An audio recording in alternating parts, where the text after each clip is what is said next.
Hi.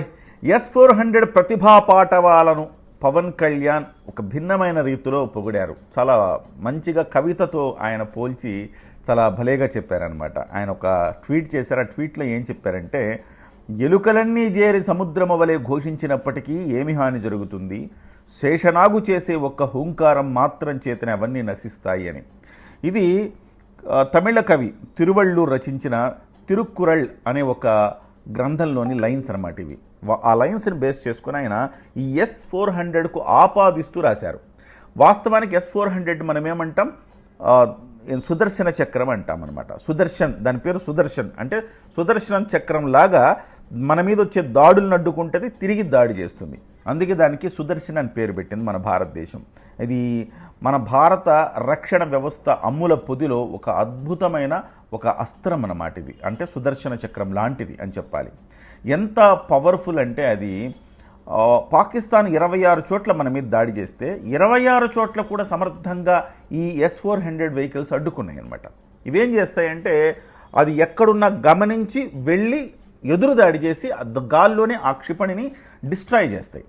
ఎంత powerful అంటే 600 kilometres దూరంలో డిటెక్ట్ చేస్తుంది, 400 కిలోమీటర్స్ దూరంలో డిస్ట్రాయ్ చేస్తుంది. అంటే 600 కిలోమీటర్ల దూరం నుంచి పాకిస్తాన్ ఒక మిసైల్ మన మీదకు వదిలితే దాన్ని డిటెక్ట్ చేస్తుంది. రాడార్ వ్యవస్థ అంత పవర్ఫుల్ రాడార్ వ్యవస్థ. అట్ ద సేమ్ టైం 400 కిలోమీటర్ల దూరంలో ఉన్నా కానీ దాన్ని వెళ్ళి పేల్చేస్తుంది. అలాగే దీంట్లో 40 కిలోమీటర్ల నుంచి 400 కిలోమీటర్ రేంజ్ వరకు వివిధ రకాల వెహికల్స్ ఉంటాయి అన్నమాట. ఇవి తిరిగి దాడి చేస్తే మాత్రం తిరుగుండదు దానికి. అదే సమయంలో పాకిస్తాన్ ఏం వాడింది, ఇలాంటి వాటిని HQ-9 అని చైనా మాల్ వాడింది. అది చైనావి మనం 11 ఎయిర్ బేస్లను ధ్వంసం చేసినా కానీ అది గుర్తించలేకపోయింది. 9 ఉగ్రవాద శిబిరాలను మనం ధ్వంసం చేసినా అది గుర్తించలేకపోయింది. సో గుర్తించలేకపోయింది, తిరిగి మన మీద దాడి చేయలేకపోయింది. అదే సమయంలో మనం మాత్రం 26 చోట్ల వాళ్ళు ఏకకాలంలో దాడులు చేస్తే మనం దాన్ని డిస్ట్రాయ్ చేసాం. ఇది ఒకేసారి 80 టార్గెట్లను ఛేదిస్తుందంట. అంత పవర్ఫుల్ వెపన్. దీన్ని 2018లో మన భారత ప్రభుత్వం కొనుగోలు చేసింది రష్యా నుంచి. సో దాదాపుగా 7,000 కోట్ల రూపాయలు ఒక్కొక్క మిసైల్ సిస్టమ్ అనమాట. అలాంటివి ఒక 5 మిసైల్ సిస్టమ్స్ని భారత్ కొనుగోలు చేసింది, 35,000 కోట్ల డీల్. కానీ ఇవాళ దాన్ని ప్రయోగించడానికి ఒక అద్భుతమైన అవకాశం కూడా వచ్చింది అనుకోవాలి. ప్రాక్టీస్ మ్యాచ్లు అంటారు కదా, అట్లా ఒక ప్రాక్టీస్ మ్యాచ్ని జరిపి ఆ ప్రాక్టీస్ మ్యాచ్లో ఎంత పవర్ఫుల్ ఈ వెపన్ అనేది మనం చూసుకోగలిగాం.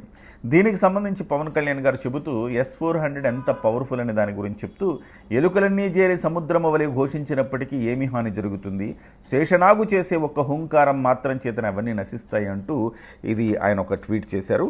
ఇంతకుముందు నేను చెప్పినట్టుగా ఇది తిరుక్కురళ్ అనే గ్రంథంలో కవి తిరువళ్ళూర్ రచించారు. అంటే ఒక ఎలుకలన్నీ కలిసి సముద్రంలాగా ఘోషించినప్పటికి కూడా ఒక శేషనాగు లేచి ఒక్కసారి హూంకరించడం అంటే బుసగొట్టడం చేస్తే ఆటోమేటిక్గా అవన్నీ నశించిపోతాయి అని చెప్పారు. సో నిజంగా కూడా ఆ కవిత ఆయన ఎలా రాసినా దీనికి కరెక్ట్గా అచ్చుగుద్దినట్టు సరిపోతుంది. దానికి పవన్ కళ్యాణ్ గారు ఒక చిన్న పోస్టర్ కూడా డిజైన్ చేసి దీన్ని పెట్టారు. ఇది హిందీలో, తమిళ్లో, ఇంగ్లీష్లో, తెలుగులో ఆయన అన్ని రకాలుగా 4 భాషల్లోనూ ఆయన ట్వీట్ చేయడం జరిగింది.